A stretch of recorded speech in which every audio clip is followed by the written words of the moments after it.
Olá, estudante, tudo bem com você? Espero lhe encontrar bem, assim como toda a sua família. Eu sou o professor Rony Coser, da disciplina de Ensino Religioso, e em mais uma de nossas aulas aqui no Dever em Casa na TV, a gente vai conversar um pouquinho sobre dois temas assim muito legais, muito interessantes. Vamos falar sobre os mitos de criação e a preservação do meio ambiente. Olha que legal, hein? Eu quero já aproveitar aí para pedir que você registre a sua presença através do QR Code que aparece aí em sua tela, ok? Isso é muito importante. Você pode fazer esse registro usando o celular aí, o seu celular, marcando a sua presença aqui com a gente. Bom, antes de prosseguir então para o nosso assunto, eu vou passar a você algumas informações sobre a nossa aula. Esta aula foi pensada e planejada para os estudantes do 6º ao 9º ano do ensino fundamental e tem como base a seguinte habilidade da BNCC, a Base Nacional Comum Curricular. Abre aspas aí, reconhecer a importância dos mitos, ritos, símbolos e textos na estruturação das diferentes crenças, tradições e movimentos religiosos. Fecha aspas. O objetivo da nossa aula consiste no seguinte: considerar a relação possível entre mitos de criação e a preservação do meio ambiente. Muito bem. Feitas então essas considerações iniciais, vamos aí à nossa aula. Bom, caro estudante e cara estudante, você já parou para refletir sobre a relação possível entre religião e ecologia, ou religião e meio ambiente? Talvez você até possa pensar que uma coisa não tem nada a ver com a outra, né? Eu até suspeito que para muitas pessoas, inclusive, a questão do meio ambiente não guarda uma relação mais profunda com temas religiosos ou com a própria religião. Mas o fato é que hoje, felizmente, determinados campos de estudo ou até mesmo grandes áreas de estudo nas ciências humanas, como a teologia e as ciências da religião, se debruçam sobre este assunto, ou seja, se dedicam a estudar este tema do meio ambiente ou dessa relação entre religião e meio ambiente. Há estudos em andamento sendo desenvolvidos, inclusive a nível de mestrado e doutorado, relacionados à ecologia e ao meio ambiente. Olha que legal, né? Fala-se, por exemplo, sobre ecoteologia, uma área fantástica de estudos aí nessa grande área de estudos que é a teologia. A questão da ecologia, do meio ambiente, é crucial, é de grande importância e tem a ver com todos nós, comigo, com você que me assiste, com a sua família, com toda a sociedade. Tem a ver com todos nós porque todos nós compartilhamos uma mesma casa, uma casa comum, o planeta Terra. Assumir uma mentalidade que seja ecológica é uma tarefa de todos nós, sem exceção. Esse cuidado ele é necessário para salvaguardar, inclusive, as novas gerações. E essa consciência ecológica, pessoal, ela faz com que mudemos, ou seja, com que a gente mude determinados comportamentos que são degradantes para o meio ambiente, ou seja, que destroem o meio ambiente. E com isso a gente vai, então, deixando a nossa contribuição no sentido de não sujar, não poluir e não degradar a natureza. A contínua e refletida extração de recursos naturais do meio ambiente já está cobrando uma conta muito alta da humanidade. Você pode ler isso aqui, nesta frase, que é uma proposta de reflexão bem importante para a gente.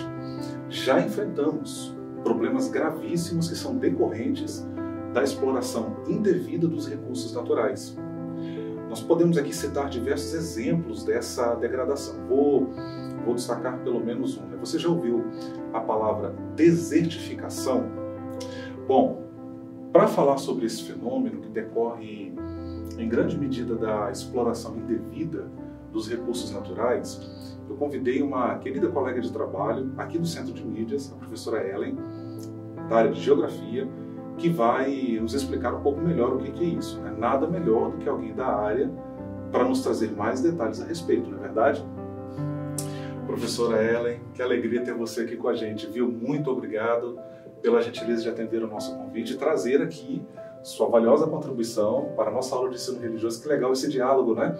Entre geografia e ensino religioso. Muito bem-vinda, professora. Muito obrigada. É muito interessante esse diálogo mesmo. Eu estou aqui muito feliz por poder contribuir um pouquinho. Que legal. Bem, desertificação é um processo que está associado à diminuição de quantidade de água no solo e a quantidade de nutrientes no solo. Ou seja, o solo vai ficando pobre e por isso a vegetação começa a ter maior dificuldade para se fixar no solo. Eu trouxe aqui algumas imagens com um esquema de desertificação, um processo, para vocês entenderem melhor. Mas onde a gente encontra esse deserto? Bom, eu já adianto que desertos estão relacionados com a falta de água no solo, mas nem todos apresentam aquela paisagem que já vem na nossa mente, aquele monte de areia. Existem desertos quentes e frios. Os frios normalmente são rochosos ou glaciais. A desertificação pode ter causas antrópicas, que vêm do homem, ou naturais. As antrópicas estão associadas ao processo de desmatamento, para a venda de madeira, queimadas ou para o plantio, as famosas monoculturas.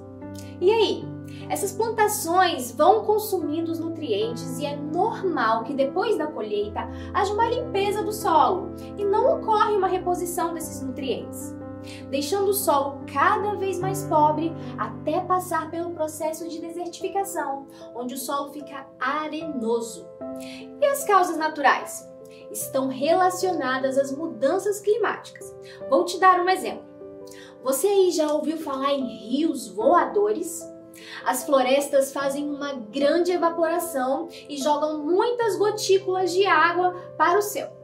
E elas formam verdadeiros rios no céu. E a floresta amazônica é a que dá a maior vazão de água para o rio voador. Essa massa de ar se desloca a partir dos ventos. E essa água dos rios voadores chega aqui no Sudeste. O desmatamento da Amazônia pode gerar o processo de desertificação na região Sudeste, porque ele traz um desequilíbrio no regime de chuvas. Inclusive, para saber mais sobre esse assunto de desertificação, rios voadores e muito mais, é só assistir as nossas aulas de geografia aqui no Dever em Casa na TV. Foi um prazer contribuir. Uau, que fantástico! Muito esclarecedor, professora. Obrigado por sua preciosa contribuição aqui e sua presença aqui na nossa aula de ensino religioso, né? Essa explicação foi muito valiosa, sem dúvida. É muito bacana a gente estabelecer esse diálogo e ouvir alguém da área, né? Que entende de fato do assunto. Obrigado, professora. Eu que agradeço. Tchau, gente!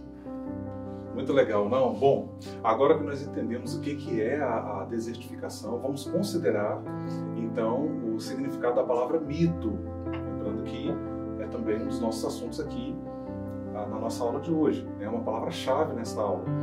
Na verdade, eu vou fazer melhor. Eu irei começar minha explicação sobre o que é o mito, procurando mostrar o que ele não é, ou seja, o que o mito não é.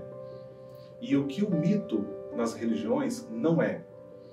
O mito religioso não é uma mentira. Ele não deve ser entendido como uma espécie de mentira, algum tipo de mentira que a gente fala no dia a dia, ok? O mito religioso, corretamente entendido, significa, na verdade, um modo de ver a realidade e de entendê-la por parte de povos e civilizações antigas. Por isto mesmo, nós ouvimos falar de mitologia grega e de outras mitologias de outros povos da antiguidade, ok? Não esqueça isso. Atualmente, a ciência oferece explicações para muitas coisas e para muitos fenômenos naturais. E, inclusive, a internet ela contribuiu para difundir o conhecimento e levar informação às pessoas. Mas, atenção, precisamos lembrar que lá na antiguidade não era assim. Os mitos eram as formas de explicação desses fenômenos naturais e de questões, inclusive, muito sensíveis para a humanidade.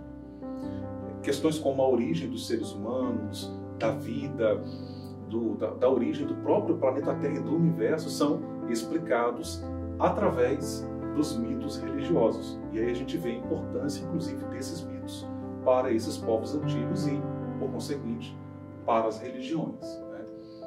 Existem, assim, diversos mitos que são produzidos por diferentes povos e civilizações. Os chamados mitos de criação, que estamos estudando aqui, inclusive, nesta aula, são aqueles que descrevem como o universo, o planeta, a vida, suas diferentes formas, animal, vegetal, humana, né, o próprio ser humano, enfim, como tudo isso veio à existência. Um dos mitos de criação mais conhecido é aquele que se encontra registrado na Bíblia Sagrada. Ele não é o único, ok? Mas é o mais conhecido e que é aceito pelo cristianismo, islamismo e pelo judaísmo, as três grandes religiões monoteístas. Esses mitos de criação são muito importantes para as religiões, pois além de representarem uma forma de ver e também de entender a realidade, eles também servem para comunicar ensinos, valores e também sabedoria na forma como são assimilados aí pelas religiões. E esses mitos de criação são muito importantes também para pensarmos no interior das religiões a questão do meio ambiente. Eu citei agora há pouco a questão do mito da criação contido na Bíblia Sagrada como um exemplo desse tipo de mito. Ele está contido ali nos 2 primeiros capítulos do livro de Gênesis, que é o primeiro livro da Bíblia, e também é referido em outros livros. Esse mito ele tem servido de base para reflexões muito interessantes em áreas como as ciências da religião, a teologia e outras áreas de pesquisa. Fala-se, por exemplo, de ecoteologia, que eu até cheguei a mencionar anteriormente. Trata-se, na verdade, de um campo de estudo que é fruto justamente desse diálogo entre teologia e ecologia. A teologia, que é o estudo sobre a revelação de Deus, ou ainda o estudo sobre os discursos a respeito de Deus, é uma área bem ampla de estudos, muito ligada à religião, claro, e que ela, aí como ciência, tem aberto espaço para as discussões e reflexões a respeito da ecologia, desse cuidado com o meio ambiente e do papel dos seres humanos no esforço pela preservação da natureza. Isto chama-se ecoteologia, só para você ficar ligado, ok? Muito legal esse assunto, não? Bom, uma pergunta. Que cuidados podemos nós, eu e você que me assiste, assumir aí no dia a dia para dar a nossa contribuição para a preservação do meio ambiente? Bem, há vários cuidados que nós podemos ter e, na verdade, que devemos levar muito a sério, procurando torná-los hábitos nossos de cada dia, ou seja, hábitos que a gente vai incluir na nossa rotina diária. Essa consciência ecológica ela é fundamental para que o nosso planeta seja cada vez mais um lugar melhor para se viver e que ele possa se mostrar assim receptivo para as novas gerações. Alguns desses cuidados incluem aí a economia de energia, você pode ver aqui já na tela, você evitar ao máximo o desperdício de água, reduzir a utilização de plásticos, não jogar lixo na rua, evitando assim que ele se acumule em locais impróprios como rios, ruas, praças, bueiros, etc. E, claro, praticar a reciclagem, isso é muito importante. As religiões entendem que esse cuidado é, em essência, uma atividade também religiosa. O cuidado com o meio ambiente assume sérias implicações ético-religiosas. Cuidar do meio ambiente significa ser responsável com a criação divina, com as dádivas que nos foram dadas, e significa demonstrar amor ao próximo, já que o cuidado que pratico com a nossa casa comum beneficia a todos ao meu redor. Fantástico, não? Bom, agora chegamos ao momento da revisão da nossa aula. Mas antes de prosseguir, eu quero convidar você se você ainda não fez, quero convidar a você então a registrar a sua presença por meio desse QR Code que está aparecendo aí na sua tela, ok? Bom, vamos lá. Inicialmente, nós consideramos aí o significado da palavra mito no contexto religioso e buscamos entender que o mito ele indica também uma forma de ver e de entender a realidade, ok? O assunto dos mitos religiosos é de grande importância para as religiões e se conecta a outros assuntos, como a questão do meio ambiente, que nós exploramos aqui nesta aula de hoje. Vimos também o que são os mitos de criação, você pode ver aqui, que se colocam como um ponto de contato aí muito interessante entre a religião e a questão do meio ambiente. E por fim, concluímos levando em conta alguns cuidados práticos que todos nós podemos e devemos ter com o meio ambiente. Bom, agora cabe a mim e a você assumir esse compromisso com vistas a torná-lo um hábito e assim oferecer a nossa contribuição para a melhoria e preservação do meio ambiente no qual nós vivemos. Não deixe de pensar sobre isso. Bom, agora vamos realizar um exercício aí de fixação da aprendizagem conforme o que temos estudado aqui nesta aula de hoje. Vamos lá? Eu vou pedir a você para indicar a seguir.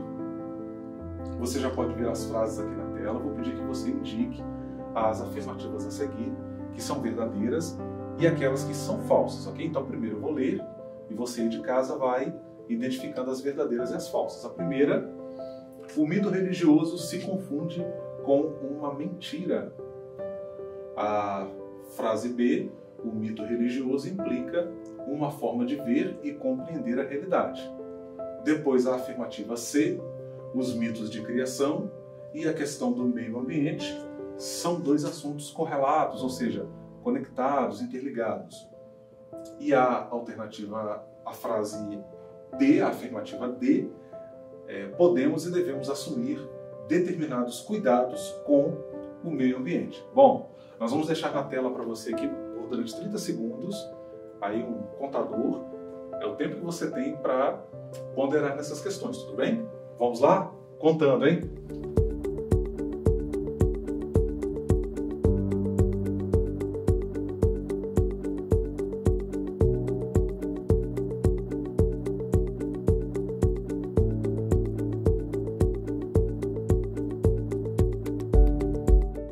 E aí, acertou todas? Ó, tá molezinha, hein? Vamos corrigir? Vamos lá? Vem comigo agora, ó. Muito bem. Você já pode ver aí a correção da atividade. A primeira frase.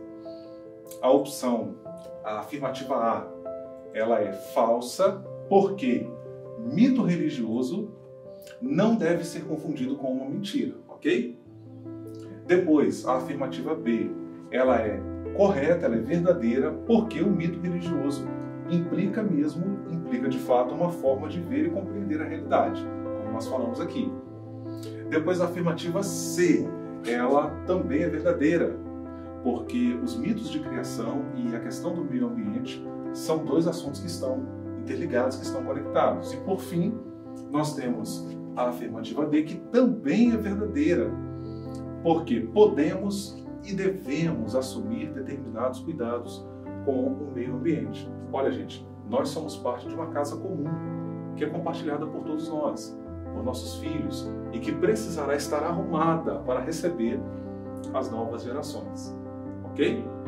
Bom, não acabou ainda não, calma aí. Agora eu quero convidar você a realizar uma atividade em sua casa, tá? É importante que você faça isso também. E essa atividade é muito legal, ela vai funcionar da seguinte maneira: você vai pedir a outra pessoa, pode ser aí seu pai, sua mãe, ou outro responsável que você tenha, ou talvez até um colega, que filme você vai pedir a uma pessoa para filmar você realizando um dos cuidados com o meio ambiente que foi mencionado durante esta aula. Tá? Um videozinho curto, pequeno, no máximo 1 minuto, e você vai então fazer aí pode ser de repente um momento em que você está economizando água, ou que você está fazendo algum tipo de reciclagem, né? Enfim, algo que seja bom para a natureza, ok? Uma vez feita a sua atividade, filmada, você vai enviar o vídeo para nós. Esse envio pode ser feito através do nosso QR Code, através do nosso WhatsApp, que você pode acessar através desse QR Code que você tem aqui na tela. Se você preferir, você pode também salvar o número aí, tá bom?